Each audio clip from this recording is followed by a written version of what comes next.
एक सिंह की जड़ी रखा करते हो। हाँ हाँ। वो उनसे मेरा थोड़ा परिचय था। वो आर्गुमेंट्स में सुनता था तो हरिद्वार लाल की क्वालिफाइड आदमी, बड़े पर्सनैलिटी के मालिक थे। एक आंख से थोड़े ही वो डिस्टर्ब। हाँ, उनको काना दौलता भी कहते हाँ थे। वही कार्ड पे चुनाव लड़े उन्होंने। अच्छा, हर बार चुनाव कार्डों पे लड़ते हर थे। बार का चुनाव कार्ड। आज के चुनाव नहीं थे जी, वो गिने चुने 10-5 आदमी होते थे। मतलब मैनिपुलेटिव। बंसीलाल जी से दोस्ती होती तो हरिद्वार लाल से भिड़ जाती। तो मैं जैसे आजकल सिफारिशी चिट्ठी लिखते हैं ना, वो नहीं लिखते थे। 5 रुपए की किताब थी, 200 कॉपी निकली थी और 1 घंटे के अंदर सारी बिकी थी। आप लोग हमने यहाँ सुबह नारे लगाए। अच्छा, डीसी के ऑफिस के सामने? हाँ, मतलब डीसी के रेजिडेंस के सामने। चोई बंसीलाल मुर्दाबाद है। चोई बंसीलाल मुर्दाबाद। मतलब एक ऐसी अवेकनिंग थी, चाहे दिल्ली का माड़ा काल दी, वो भी जीतते हैं। मतलब एक किताब लिखनी शुरू कर दी, चौटाला से चंडीगढ़। अब चोई हरिद्वार लाल लिखनी शुरू कर दी, चंडीगढ़ से चौटाला। नमस्कार दोस्तों, हरिभूमि टीवी के जो कसुत्ते चासड़ू दर्शक होते हैं उनमें से एक हैं राजवीर धनखड़ जी। और राजवीर धनखड़ जी आज गुड़गांव से चल के सीधे हमारे पास आए हैं कुछ पॉलिटिकल बातें बताने के लिए। आदमी के अपने अनुभव होते हैं और राजनेताओं के साथ रहने का हरियाणा के बहुत सारे लोगों को सौभाग्य मिला है, तो राजवीर धनखड़ जी उनमें से एक है। सबसे पहले तो धनखड़ जी आपकी नमस्कार। आपको अब बताओ, आपका परिचय दो सबसे पहले। तो आप कहाँ से हो और क्या करते रहे जीवन भर? मेरा नाम राजवीर सिंह धनखड़ है जी।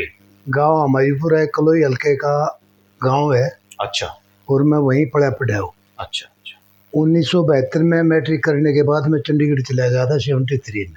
73 में? तो उसमें चोई बंसीलाल मुख्यमंत्री होते थे? चोई बंसीलाल मुख्यमंत्री। मैंने खुद बतौर मुख्यमंत्री कई बार मैं उनसे मिला हूँ। अच्छा। और देखे हैं मैंने उनको। अच्छा। उन दिनों के विधानसभा के सत्र भी देखे हैं मैंने। अच्छा। तो चोई प्रताप सिंह दौलता उन दिनों में मेंबर असेंबली होते थे, जो 57 में शायद सीपीआई से मेंबर पार्लियामेंट भी रहे थे जी। उनके पास में रहता था। वहाँ रहते रहते जब ये अपोजिशन के लीडर थे चोई दल सिंह जी, चोई हरिद्वार लाल, और इनका तो ज़्यादा ही आना जाना था। एक जगजीत सिंह पोल्लू होते थे उन दिनों में। एक सिंह की जड़ी रखा करते हो। हाँ, वो उनसे मेरा थोड़ा परिचय था, थोड़े देखे मैंने। अच्छा।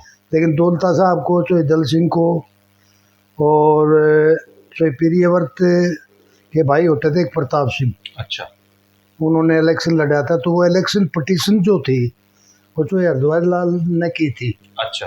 तो ड्यूरिंग इलेक्शन पिटीशन मेरा इन सब से और ज़्यादा परिचय हुआ। अच्छा। और वो आर्गुमेंट्स में सुनता था चोई हरिद्वार लाल की। अच्छा, कैसे? आप कोर्ट में थे? मैं जैसे उस वक्त तो दौलता साहब के साथ रहता था। अच्छा, दौलता साहब के साथ रहने लग गए थे? दौलता साहब के साथ रहने लग गया मैं। प्राइवेटली अपनी पढ़ाई करता और उनके साथ ही रहता। उनका काम जो ऑफिशियल होता है वो ही करता मैं। अच्छा, अब सबसे पहले तो प्रताप सिंह दौलता जी से ही शुरू करते हैं जी। प्रताप सिंह दौलता जी कहाँ के रहने वाले थे और उनका राजनीतिक क्या तजुर्बे स्टाइल थे? दौलता साहब का चिमनी गांव था यार रोहतक में। अच्छा। जो बेरी हल्के में पड़ता है। हाँ। वो यहीं से मेंबर असेंबली बनते रहे, यहीं से रोहतक से वो मेंबर पार्लियामेंट रहे। फुल टाइम राजनेता थे वो? Full time. अच्छा। और वो सीनियर एडवोकेट थे हाई कोर्ट के। अच्छा।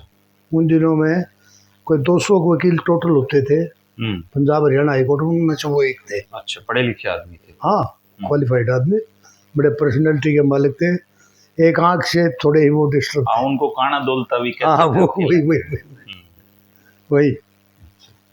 तो उनके बाद उनका कोई बच्चे उच्चे राजनीति में आए? उनका एक बेटा था छोटा बुल्गानिन। वो बुल्गानिन? क्या नाम बताया आपने? बुल्गानिन। ये तो वो कम्युनिस्ट थे इसलिए रखा था? हाँ, उनको जो बुल्गानिन आए थे। अच्छा। उन्हीं के, इनके दौलता साहब के साथ संबंध थे। अच्छा, वो वामपंथी थे? वामपंथ से राजनीति में आए थे शुरू में? अच्छा। बाकी वो बड़े खुले से आदमी थे। बताते हैं कि वो चिट्ठी लिखा करते थे, कार्ड लिखा करते थे, उसमें उनका फोटो होता था और 2-4 बात लिख के आपका प्रताप सिंह दौलता। अच्छा। कार्ड पे चुनाव लड़े हैं उन्होंने। अच्छा, हर बार चुनाव कार्डों पे लड़ते? हर बार का चुनाव कार्ड पे। अच्छा। आज के चुनाव नहीं थे जी, वो गिने चुने 10-5 आदमी होते थे। बाकी हर मतदाता के पास उसके कार्ड से पहुंच होती थी। अच्छा। ये उनका अपना तरीका था। और एक बार जब विजिट करते तो सारे गाँव में जाया करते। अच्छा। ये नहीं था कि ये एक आदमी पकड़ लिया उसी का, नहीं, सबसे मिलते थे। भाई वो एक ही दौरा होता था, उसके बाद चुनाव ही हो जाता था। ईमानदार आदमी थे। हाँ, ईमानदार। अच्छा, तो उनका जो बेटा था बुल्गारिन, उसने कोई चुनाव उनाव लड़े? ना, वो एक्सपायर हो गया। अच्छा, वो एक्सपायर। वो मेंटली डिस्टर्ब हो गया था। हम्म। और बड़ा लड़का उनका विजेंद्र, वो शायद मेजर जनरल रिटायर हुए अब। अच्छा, तो चौधरी प्रताप सिंह दौलता के सबसे अच्छे संबंध किससे थे राजनीति में? उनका दोस्त कौन था राजनीति में? उनके दोस्त वैसे तो हरद्वार लाल थे ज्यादा है, लेकिन वो जब चोई बंसीलाल को खटकना होता था, अच्छा, जब चोई बंसीलाल को कोई सख्त संदेश देना होता था, तो चोई हरद्वार लाल के साथ दोस्ती बढ़ जाती थी। अच्छा, और जब उसमें तलखी में काम नहीं चलता था, तो फिर चोई हरद्वार लाल के साथ तलखी हो जाती थी। अच्छा। वो एक किस्म की मतलब मैनिपुलेटिव। बंसीलाल जी से दोस्ती होती तो हरिद्वार लाल से बिगड़ जाती, और हरिद्वार से बनती तो बंसीलाल जी से बिगड़ जाती। अच्छा, तो ये बड़े वो मुंह फट से पॉलिटिशियन थे। और तो ये हरद्वार लाल का तो था ही कमाल। अच्छा, अच्छा। वो ने जैसे आजकल सिफारिशी चिट्ठी लिखते हैं ना, वो नहीं लिखते थे। कौन? हरिद्वार लाल जी? हाँ, उनने जिसको कहना होता था लैंडलाइन फोन से ही कह देते थे। अच्छा, मतलब कोई झूठ प्रेम का कोई ताल्लुक नहीं था। अच्छा, कहते हैं कि चौधरी हरिद्वार लाल जी थोड़े से मुंहफट आदमी थे, वो किसी के बारे में कुछ भी कह दिया करते।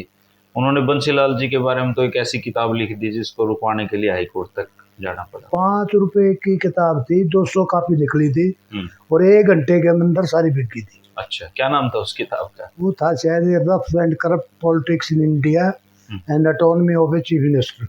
बंसीलाल पे लिखी थी वो। है आपके पास वो किताब? मेरे पास नहीं है, लेकिन एक मिस्टर ढोचक है, सेशन जज।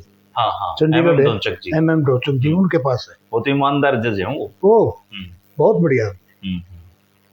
जुडिशरी में ऐसे आदमी लाइट मार के टोहना मिलते नहीं। अच्छा, चलो अब आप मैंने बीच में टोक दिया आपको, अब वो शुरू से कहानी शुरू करो जो आप जैसे पॉलिटिक्स में आपने जो देखा। हाँ, तो वो रहा जी, वहाँ जैसे मैं दौलता साहब के साथ रहता था ना, तो नेताओं के संपर्क में आ गया। जब वैसे भी मैं जवान ही था, अच्छा, बाल क्या था, उभरता था, तो वो असर हुआ। और तो छोटराम की बुक्स में उन दिनों में बहुत पढ़ता था। अच्छा, मेरे दिमाग में मतलब उनकी जो कार्यशैली थी ना, वो ये समझ लो एक संस्कारों का हिस्सा बन गया मेरा। अच्छा, 12 मई 1974 को जी, तो चरण सिंह ने एक मीटिंग बुलाई विठल भाई पटेल हाउस में। अच्छा, दिल्ली जी।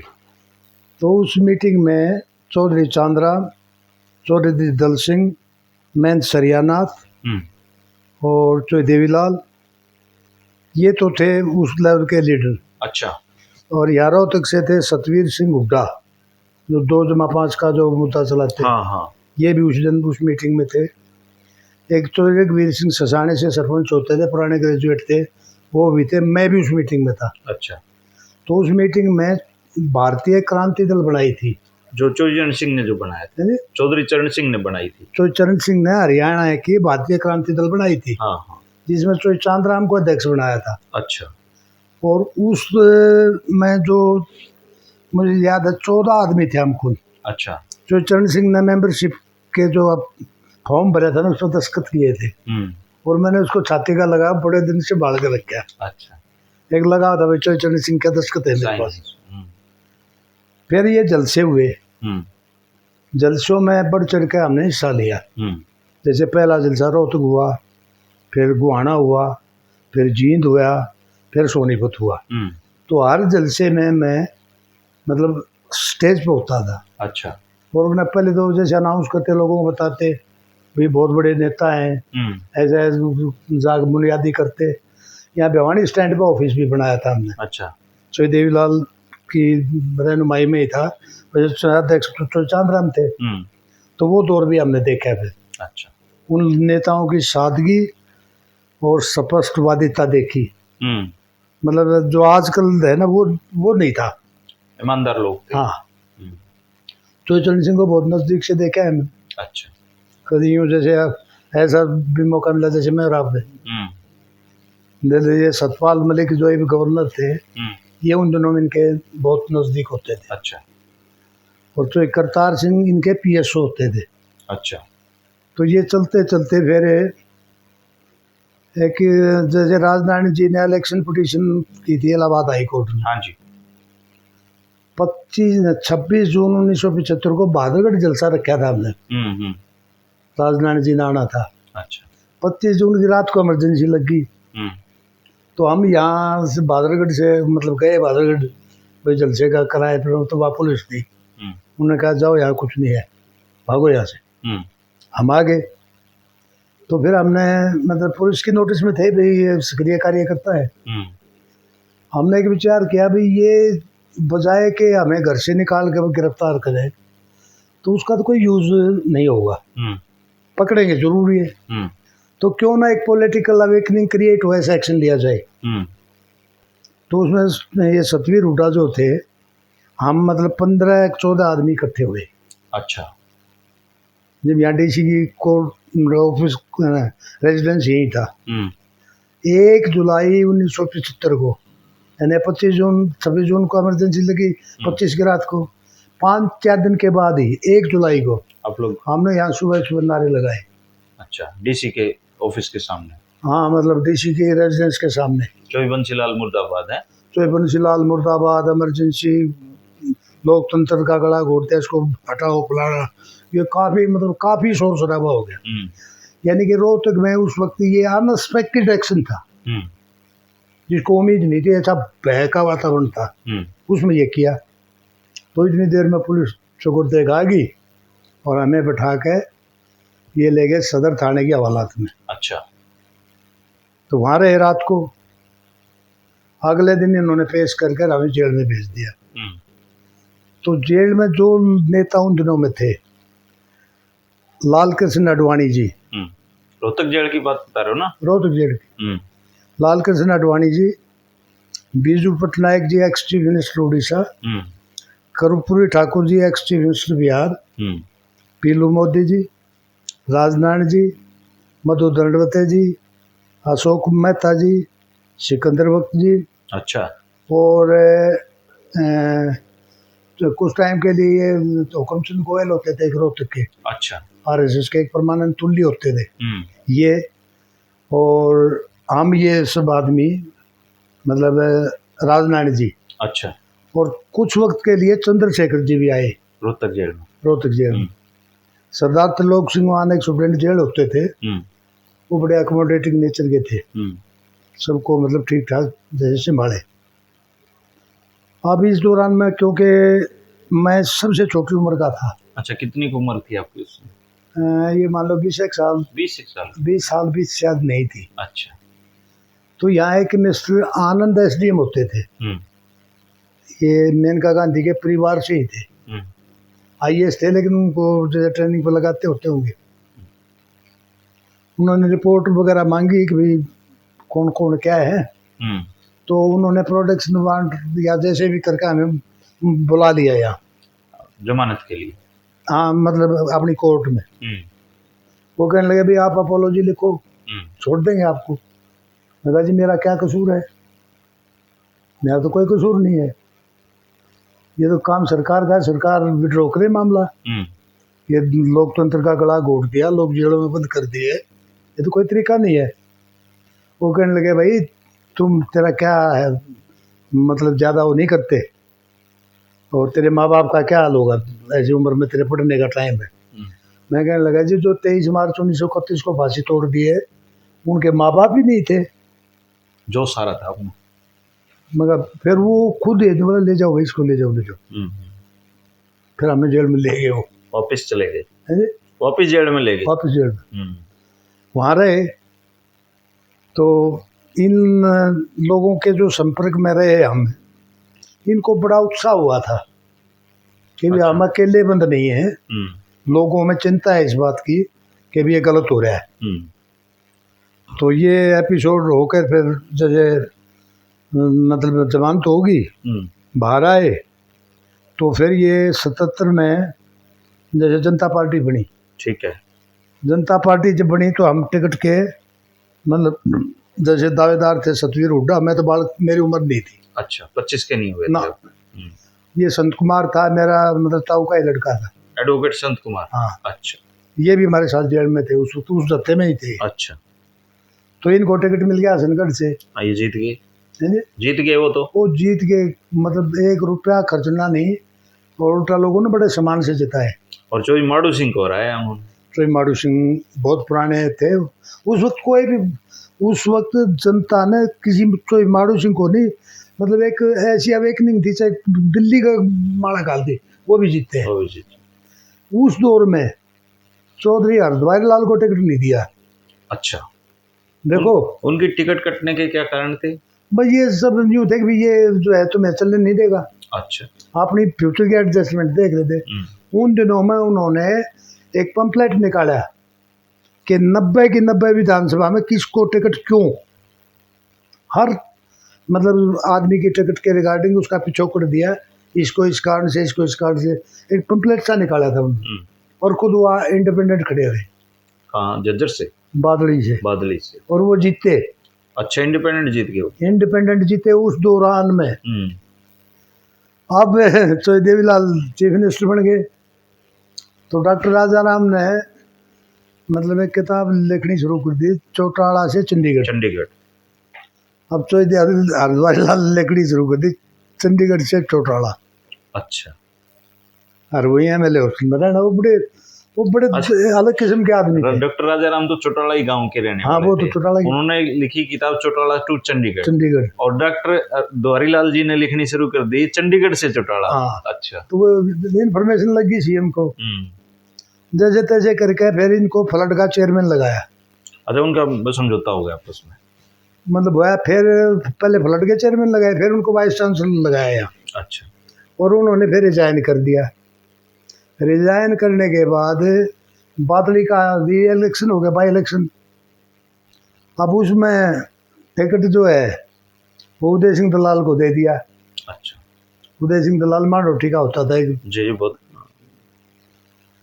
चोई हरद्वार लाल क्योंकि वीसी थे, और उदय सिंह दलाल एक गैर सरकारी सा अप्रोची सा, मतलब जैसे चोई हरद्वार लाल के संपर्क का आदमी था जी। तो वो इलेक्शन की आ गई नौबत जी। सारा जलसा था, मैं उस जलसे में शामिल था। चोई हरद्वार लाल भी गए। इधर कांग्रेस का टिकट था चोई प्रताप सिंह को, चोई प्रियव्रत के भाई को। अच्छा, तो उसने कुछ लूज टॉक चोई हरद्वार लाल के रिगार्डिंग कर दी थी, तो वो बात भी उन्होंने वही जलसे में कह दी। वो एक नीडर भी थे और रुकते नहीं थे।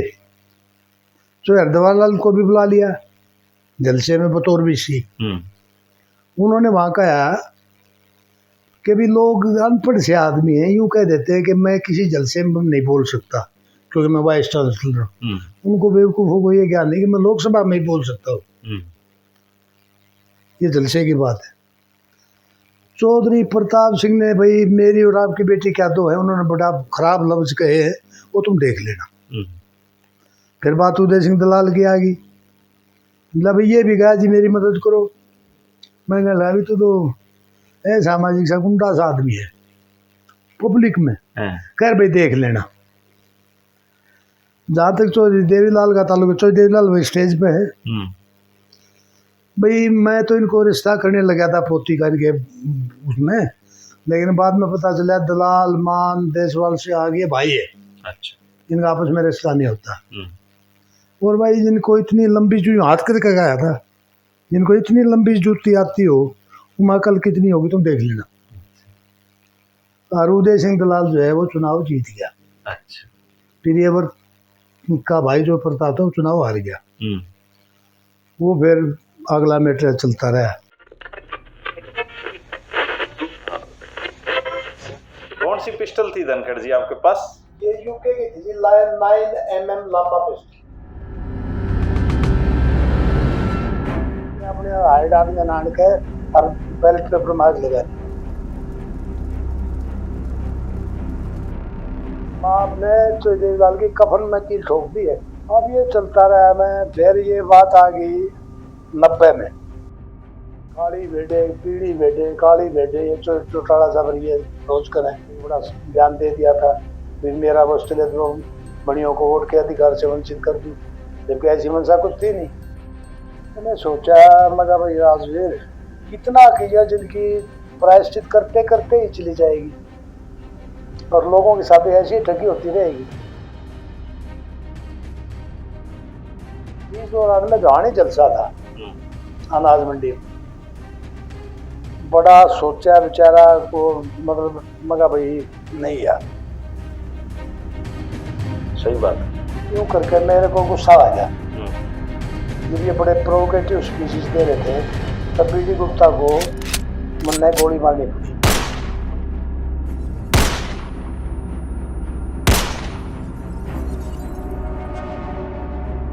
वो जो बीडी गुप्ता को आपने गोली मारी थी?